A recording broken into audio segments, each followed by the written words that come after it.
Bom dia. Mais uma vez, o nosso culto será transmitido por meio de uma mensagem gravada. Aproveite e reúna a sua família para juntos cultuarmos ao nosso Deus. Que a graça e misericórdia do Senhor esteja sobre a sua vida.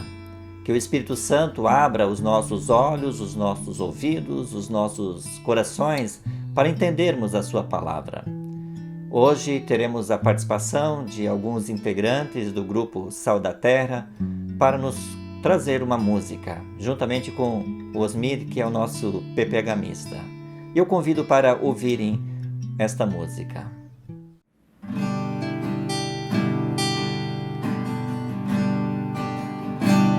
Há um lugar de descanso em ti.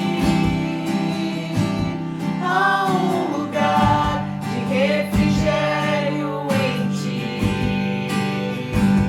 Há um lugar onde a verdade reina.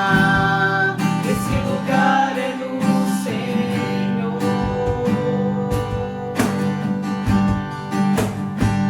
Há um lugar onde as pessoas não me influenciam.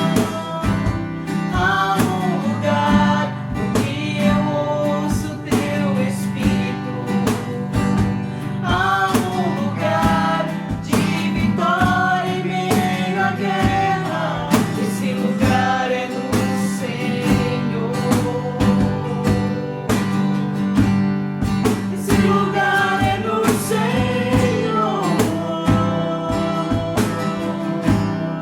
Esse lugar é no Senhor. Esse lugar é no Senhor. Esse lugar é no Senhor.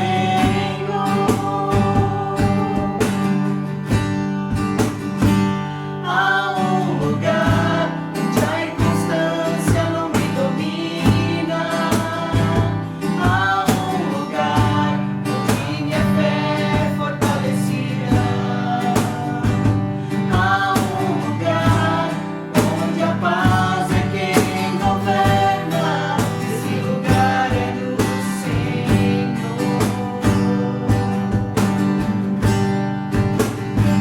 Há um lugar onde os sonhos não se abortam.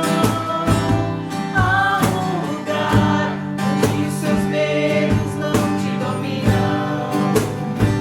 Há um lugar onde se perde é que se ganha. Esse lugar é no Senhor. Esse lugar é no Senhor. Esse lugar é no Senhor. Esse lugar é no Senhor.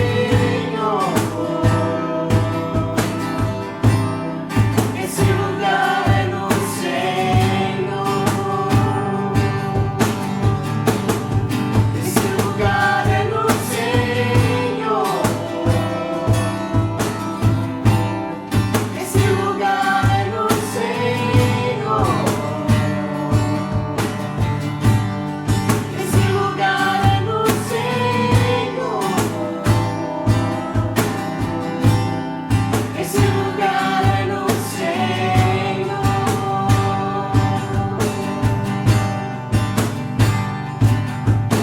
És tudo que eu preciso, Jesus. És tudo que eu preciso, Jesus. És tudo que eu preciso, Jesus. És tudo que eu preciso, Jesus.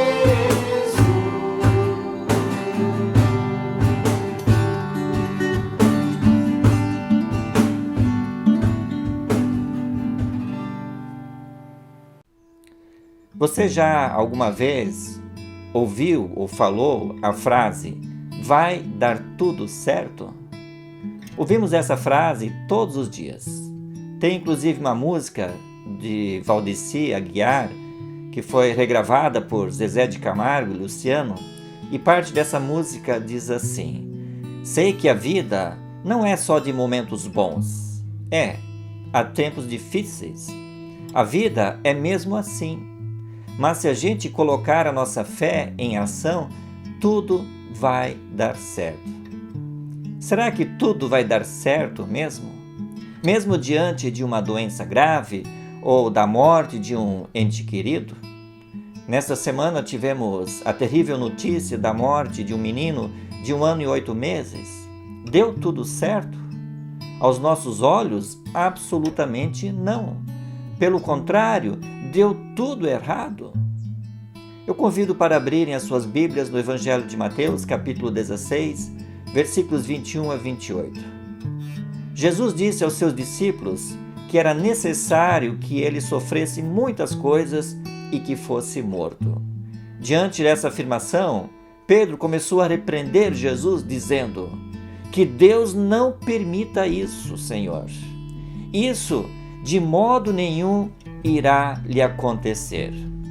É como se Pedro dissesse: ninguém vai sofrer, ninguém vai morrer, vai dar tudo certo. É só ter fé. Diante disso, Jesus foi duro com Pedro e disse: saia da minha frente, Satanás. Arreda, Satanás. Na NVI, a tradução diz: para trás de mim, Satanás.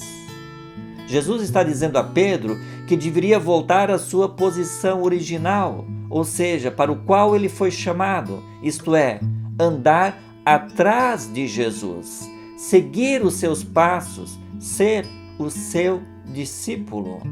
Imagina se um filho pequeno chegasse ao pai ou mãe e dissesse: pai, senta no banco de trás que eu vou dirigir o carro. É claro que um pai sensato diria: sai aí da frente, senta no banco de trás, eu sou o motorista.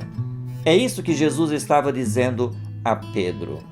E Jesus continua dizendo: você é para mim uma pedra de tropeço, porque não leva em consideração as coisas de Deus, e sim a dos homens. É como se Jesus dissesse: você está atrapalhando os propósitos de Deus. Você não pensa como Deus pensa. Então Jesus, se referindo aos discípulos, disse: se alguém quer vir após mim, quer me acompanhar, negue a si mesmo, tome a sua cruz e siga-me. Temos aqui 3 condições para alguém ser um discípulo de Jesus. A primeira condição é negar a si mesmo. Negar a si mesmo é deixar de pensar e se preocupar em si mesmo e colocar o propósito de Deus em primeiro lugar. A segunda condição é tomar a cruz. Tomar a cruz significa estar preparado para enfrentar sofrimentos e até a morte, se necessário, por causa de Cristo. A terceira condição é seguir Jesus. Seguir Jesus significa acompanhar Jesus. Significa deixar que Ele mostre a direção certa. Deixar que Ele mostre os passos que devemos andar. No versículo 25, Jesus inverte a ordem natural. Em vez de viver a própria vida, o próprio caminho, é viver o propósito de Deus, mesmo que este nos leve ao sofrimento e morte. Mas é este o caminho que nos promete vida eterna.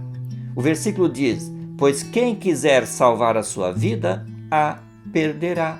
E quem perder a vida por minha causa, esse a achará.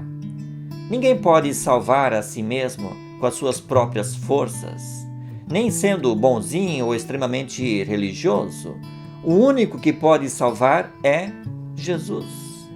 No versículo 26, Jesus faz uma pergunta: de que adianta uma pessoa ganhar o mundo inteiro e perder a sua alma? Em outras palavras, de que adianta conquistar muitas coisas neste mundo e ir para o inferno? O que é mais importante, a vida ou as coisas deste mundo? Tem uma história, não sei se realmente aconteceu, mas diz que um ladrão chegou para assaltar um cara dizendo: "Me dá o dinheiro aí ou a vida?"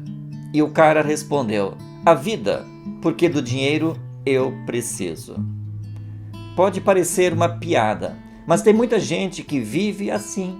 Vive extremamente preocupado com bens, trabalho, saúde, segurança e não se dá conta de que a vida é o mais importante. Não uma vida que termina com a morte, mas a vida que só Jesus pode dar, mesmo que tenhamos que passar por sofrimentos e morte. Amados, podemos desse texto tirar muitas lições, mas eu quero destacar a importância de que nem sempre vai dar tudo certo conforme planejamos, projetamos e sonhamos. O nosso dever é deixar Jesus ir à nossa frente, deixar que os seus planos se cumpram em nossa vida, que estejamos prontos para obedecer aos propósitos de Deus, assumindo um verdadeiro compromisso com Cristo, mesmo que isso nos leve a sofrer e morrer por amor do seu nome.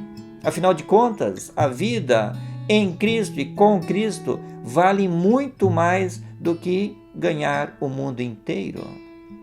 Pedro aprendeu essa lição de Jesus. Ele renunciou aos seus próprios interesses, assumiu o preço da cruz e seguiu Jesus até o fim. E eu termino com 3 perguntas para refletirmos um pouco. A primeira pergunta é: você já renunciou a si mesmo para que os propósitos de Deus se cumpram em sua vida? A segunda pergunta é: você está disposto a carregar a cruz de Cristo como um fiel discípulo, mesmo que isso lhes traga muito sofrimento e lhe custe a própria vida? E a terceira pergunta é: você já é, de fato, um seguidor de Jesus? Que essas palavras permaneçam em nossos corações e que pratiquemos aquilo que ouvimos. Eu convido vocês para uma palavra de oração. Senhor Deus e Pai, eu quero te agradecer pelo privilégio, por poder ouvir o teu chamado, ouvir a tua palavra.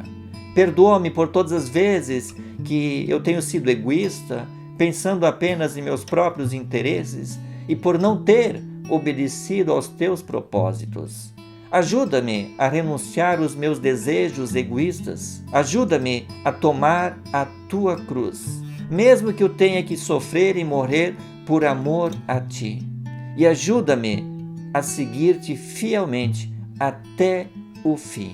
Eu quero ser um fiel discípulo teu. Em nome de Jesus. Amém. Eu quero finalizar desejando as bênçãos de Deus sobre a sua vida e sobre a vida da sua família.